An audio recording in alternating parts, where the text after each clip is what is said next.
1994 թվականին, երբ որ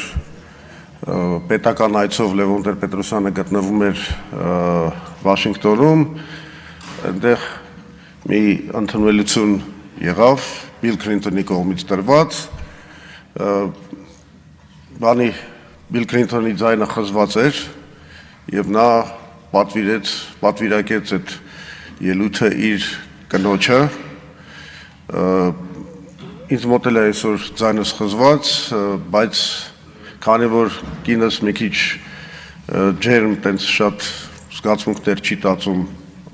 ներկա ազգային ժողովի նկատմամբ, ես ստիպված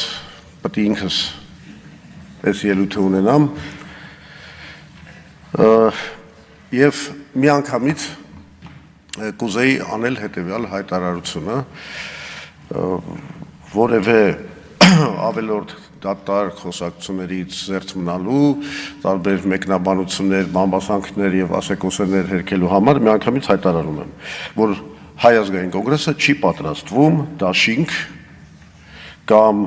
միասնական քաղաքական շարժում կազմել ոչ Ռոբերտ Քոչարյանի,